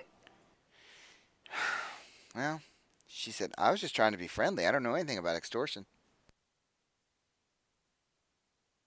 And she kind of looks at you, Valem, since you were the one who coughed up the first coin. I look at Valem. It's your money. Would you like to persuade the lady with coin, or shall I threaten her? Ma'am, this is a matter of life and death. I know it's not your life and it's not your death, but this is a matter that's extremely important to me. If the information that you're going to provide is going to point us in the right direction, then you will be paid accordingly. She says, well, I mean, gold is a matter of life and death for me. I need to get paid so I can keep running my business. Hmm.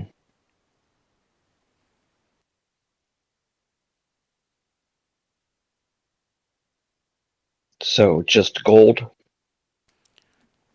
Well, yeah, it's not just gold, honey, but yeah, gold usually does the trick. Okay. I put 1 gold on the counter. That's all she wants is gold. She's saying, she looks at you and she smiles. Yeah, I get it. I think 4 more might do the trick.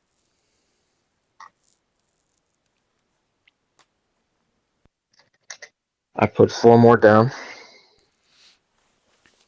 Yeah, and she kind of smiles and she looks over at the big burly guy and he kind of gives her a nod and she smiles. She says, well, I mean, can't right tell you where to find them necessarily. They do move around, but there's kind of an up and coming group of scoundrels per se. They call themselves the Bloodletters. At least that's what I heard. You have no idea where to find them, how to contact them. Well, I didn't say I didn't know how to contact them. I said I didn't know how to find them. It's not the same thing. You just have to be more specific, baby. And she kind of gives you a wink, Valem. Mm. I thought she was married. Oh, yeah, she is. Doesn't mean she's not interested. But yeah, she says to you, Valem, she says, you give me some time. I can probably get him here. Don't know that they'll trust you a lot. You're obviously, and she like gestures to the room. She said, obviously a little too clean for this kind of environment. Give me a couple hours.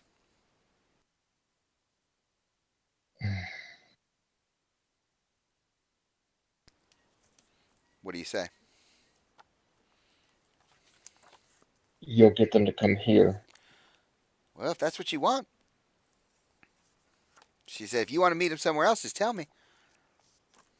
No, here's fine.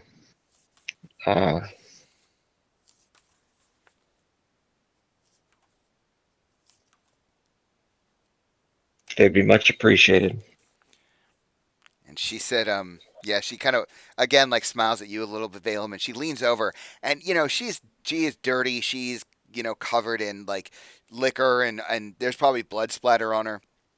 But of course, she's wearing a low cut top because she's a bartender in a shitty part of town. So she like leans over so you can get a good side of her cleavage. She said, "Baby, I can be appreciative too." Gives you a little wink. Valen's just been stone faced this whole time. I imagine his eyes are bloodshot, and he's not breaking a grin or anything. He's just stone faced. Okay, yeah. Yeah, and she just kind of looks obviously disappointed. She looks at you, Alton, and she doesn't quite like spit on you, but I mean she might as well for the venom in her voice. She says, "Fine, give me 3 hours. I'll get him here." Much appreciated, lady. Yeah, and like she hates you, Alton. She hates you so much. But okay, so now you have some time. What do you want to do? Drink. Oh well, and I'm sorry, there is Elizabeth who is up at the beach. Are you doing anything, or are you just sort of like I kind of imagine it's a bit of a meditation for you just to be on the beach and away from city streets. But you tell me. Well, I imagine there's no like holes in the walls here, so I have to go all the way down to Oh where. yeah, no, you can't. Yeah. Yeah, the walls So, are well tended to here. So yeah, she probably walks a ways up the beach. Then like, and gives her time herself to come down. Then she does a like 180, realizing that Valem met them on the beach. So maybe she can find something like footprints in the sand, that are fairly distinct and recent, and it's more her way of it's something to help, maybe. So I would like to try and see if she can find the sets of footprints in the sand to where Aldo went. Okay, sure. I mean, it was late at night. You think the sand, if there's any kind of breeze or whatever, the sand kind of settled, so footprints would stand out. Well, all right, yeah, give me, I'm going to say, an investigation check. Okay. I was hoping survival, damn it. Yeah, so here's what happens. You are unsuccessful. And the reason you're unsuccessful is like as you're going down further on the beach, you notice that, as you're moving further south and you're looking for footprints, obviously a lot of people come to this beach, right? Mm-hmm. A lot of nobles, what have you. And as you get further south, you notice that the beach gets I'm not sure what the word I'm looking for here is, thinner basically, right? Tapers off. Well, there's less distance between the grass and the water down here, right? Mm-hmm. The beach gets shorter. So, and what you notice is the tide has pushed in further here because the beach is more narrow here, the sand, and the water has washed away just about any and all tracks that you might find. Okay.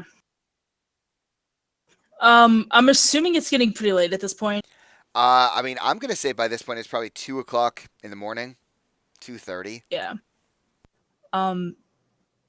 Before leaving the beach, he'd kind of give a once over to see if maybe having less cover, she can see somebody who's paying particular attention to her before heading back to the spires. Okay, give me a perception check.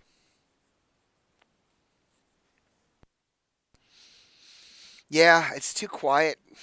Yeah, I mean, there's nothing that necessarily catches your eye. Yeah, so she just head back to the spires. Like, she feels okay. She's calmed down. She's mostly like together again. Okay. Cool. So, yeah, so you head back to the spires. You find back to your rooms. I'm assuming you go back to the rooms. Yeah. Oh yeah. Okay. Yeah, you find Misha and Vistoria sound asleep. Casper seems to be trying to sleep. He kind of sort of fell asleep on the floor. So he doesn't look terribly comfortable.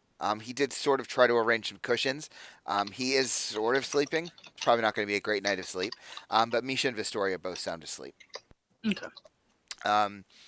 Okay. So why don't we allide some time here and say that a few hours have passed, and I'm assuming you guys haven't left the bar at all. I would have went outside. I wouldn't have stayed in the bar. I would have went out, walked the docks. Okay. Okay. Cool. I still go with him, walk with him. Unless he specifically says he wants to be alone. No. I wouldn't argue with that. She'll probably just be quiet, not talk, but just keep him company. Okay. Alton's actually talking to the big burly dude. Yeah, I'll just say make a new friend time. Yep. Gotta go. I'll pester the shit out of the bouncer. Yeah. Yeah. He definitely doesn't like to be pestered. Like he has no interest in whatever. Like, how do you try to approach him? What do you say? Do you want me to clean that up for you? Gesturing at the massive bleeding hole in his leg. Yeah. He says, no. In almost like a confused tone. Suit yourself, sir. Plop down in a chair, and by plop down I mean jump into. Mm-hmm. Bellion, how are you approaching? You gambling, man? Yeah, and that seems to catch his eye a little bit. He said, "That depends. What are we gambling on?" I say we got 5 silver pieces. Says that I am faster than you. Quicker with a knife. He says, "Faster how?" Well, we have a game back home. It is played with a knife. You stab it between your fingers until you Oh God. essentially hit yourself. And You just that try. definitely And catches. Like he is so wrapped. Like when you say that, Bellion, like that gets him. I even pull out a dagger, you know, like I'm holding by the blade. It's like 5 silver pieces that I make it further before I hit myself. He said, "Who's gonna judge this game?" Your I will. choice. Oh, I got good that eyes was a for. one. Yeah, and okay, so and he says, "No, he's a friend of yours. I'll get a friend too." And he just reaches down with his big fat fist and like picks up a drunken sailor who was basically unconscious, and he just like rattles him back to consciousness. I approve. He says, "Who goes first?" You're the choice. Do you want to watch an idiot stab his hand, or would you like to be the idiot that stabs his hand first? Like he's genuinely like confused. Like just the idea of you stabbing yourself, or even for some reason him stabbing himself, seems to excite him. He says, "Well, you go first. I'll go. Deal. You go. Well, I never played before. You go first." I want to show you how it is done. And I literally just slam my hand on a table, pull out the dagger, and just start stabbing as fast as I can between my fingers. Okay, so here's how we're going to adjudicate this game. I think you're going to roll a d20 plus dex. The higher it is, the longer you go. Okay. So it'll be that'd his. with jack of all trades, right? Because that's just a straight roll. Let I get me one to unless- every dex or anything like that. hold on. Let me see. Let me look at the skills to see. I don't think there's a skill for stabbing yourself with a dagger. Does acrobatics work here? Just make him do an attack roll. Well, no. He'll make an attack roll like when he's finished, because that's going to happen. Oh, Might be sleight of hand. Yeah, actually, slight. Yeah, I agree with that. alrighty. So let's say sleight of hand. Done deal. Okay. So I imagine how this looks is you start going out slowly as you do, between each set of fingers, very methodically at first, and you start to pick up the pace. And you definitely, I don't think Bellion, you're not noticing anything because you're obviously paying attention to stabbing yourself. Oh yes. And yeah, you go to an almost like a ludicrous speed here. It's much too fast for any sort of safety. For any and I think people start looking on. People start paying attention. Like people start to notice you doing this. A couple people get up, start to order drinks, and several of these people were unconscious. I think it actually breaks up a fist fight. Like I think there's a fight going on, and they notice and stop fighting each other to come over and see what you're doing. And so you start going, and you're going extremely fast.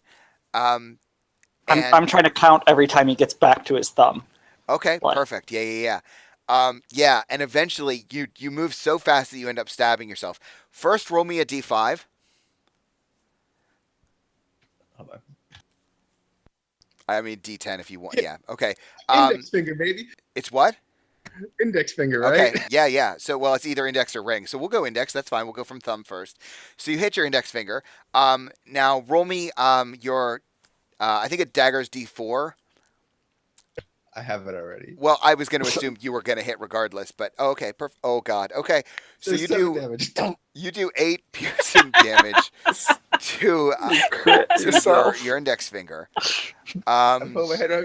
Motherfucker! That always happens at the end. It hurts, but it feels good. And I just kind of like immediately put my finger in my mouth and suck on it. And you're like, ooh, this hurts. As long as I still have a finger, mind you. Yeah, I mean, and that's the thing. Like, I think we see bone. Like you cut almost clean through your finger. It's still attached by maybe a few ligaments here or there. Um, and I think everyone is like looking at excitedly, like, and I think the big burly man is looking even more excited. Like, just the For thought of two this. fucking silver. Well, 5 silver. Yeah, 5 silver. And he like basically hip checks you, Bellion, out of the seat, and he just reaches and he wants you to hand him the dagger. Oh, I give it to him, and I immediately go, "Oh, this hurts," and I like heal my finger. Okay, yeah. Well, like, and I think like, do you do that in front of him? I turn around and go, "Oh god, that hurts so bad." Okay, all right. Like I turn around and try to do it without. Yeah, So you're trying not to be noticed. a little bit. Yeah, I'm trying to be a little bit discreet. So yeah, there's going to be a roll there. Give me something, stealth or I'm going to say sleight of hand here again. Oh yeah. Okay, so yeah, I don't think he notices. And he reaches for the dagger. He's like, hand it over. Oh yeah, hand it to him. Yeah, no problem. And I don't think I need to explain to you that this man is not dexterous. He's not built for that. He is built for pure strength. Yeah, so he is going to roll a flat d20, and I'm sure it's going to go very poorly, which is great. Yep. So yeah, he's. I mean, it's literally the first time he's ever played it, right? So you see the dagger go between thumb and index, and he's doing what you did, right? He's trying to emulate you, so it's very slow. Dut, dut, dut, dut, dut, dut, dut, dut, dut, and it's just like right into his thumb. Like he doesn't even make it back all the way. Like on the first time back to his thumb, right into it. And yeah, he's gonna do a d4. Yeah, so he takes 3 damage. He doesn't seem particularly bothered by it. Like it cuts him, and his thumb is obviously bleeding. Definitely didn't cut into the bone quite like yours did. And he's got some fat fingers. Probably only took away from the temporary hit points I just gave him. That's also true. I forgot about that. Totally true. Yeah, so he's just kind of like looking, and he looks up very frustrated, and he just like, he kind of like snaps his finger at his wife, who just sort of begrudging, and like nobody's fighting. There's nothing going on in the bar right now. Everyone's just paying attention to this, and she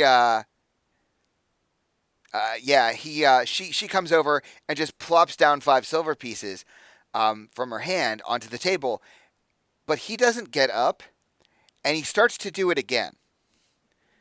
Like he starts to try to play the game again. It does take a little bit of practice. You Yeah. did good the first time, and I give him a good smack in the back and go, "What is your name?" And I'm like distracting when he says it. Yeah, okay, awesome. So, because Sean rolls for shit. So it happens again, and he hits himself right in the same point on the thumb. And now blood is starting to pool on the table. And his wife hasn't walked away, and she just plops down another 5 silver. I go, "You got this, big man, this time." And I give him another smack, and I actually inspire him. Okay, so he takes another 3 damage, which only pulls away from the temporary hit points that Reggie gave. But yeah, so you give him inspiration, so he gets advantage. No, it's a D8 to his roll. Oh, it's a D8. Okay. Oops, I don't know how to type. So +8. Yeah, it's different than DM. It's I rolled Holy 3 shit. Dude! in a That row. is Wow. statistically Yeah. very. Very unlikely. Yes, it is. But so with your inspiration, he does roll an 8 on the inspiration die. Or no, I fucked it up. It's a D8. I'm sorry. I fucked that up. It's 1D8. Yeah. Oh, well, how about Hey, that? he's got a 10. I was so Wow. hoping I'd roll another 2. So yeah, he does roll a 10. So yeah, you guys can sit and count, and he is actually improved this time. Like he goes back and forth a few times. He starts to pick up speed. And like I think what happens is a grin starts to cross his face, like he thinks he's got it licked. And again, the knife goes straight down into his thumb. And at this point, we're actually seeing blood, and seeing bone as he's cut into his thumb now several times. this poor bastard. Yeah, Big and like man, we're you seeing. still need that thumb. Yeah, and I think like his wife slams down at this point. She just slams down a gold piece, and she just like pinches him like by the ear, like grabs him by the ear, and he turns up and looks at her, and she just glares at him, and he just like looks around and sees in the bar that like there's nobody fighting, there's nobody drinking. And I think that what happens here is we hear in the silence of this bar. And this is the first time this bar has probably ever been silent since its construction. We hear somebody, it sounds like a feminine voice, excuse me, that clears her throat. And it's coming from like the back of the bar. And everyone sort of simultaneously looks up. And we see a woman, probably in her mid to late 30s. She's wearing what looks to have been an old sailor's outfit. It's definitely not keeping with the trends with regards to design.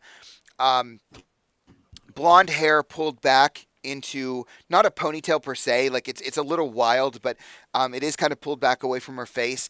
She's tanned looking. She's got some old scars on her face. She is wielding a scimitar. She's got on big leather boots. Like, she looks how we expect a sailor to look. And I think the woman kind of turns to you, Alton, and just says, well, you got what you wanted. Time for you to go. And she kind of turns her back and walks back into somewhere behind the bar.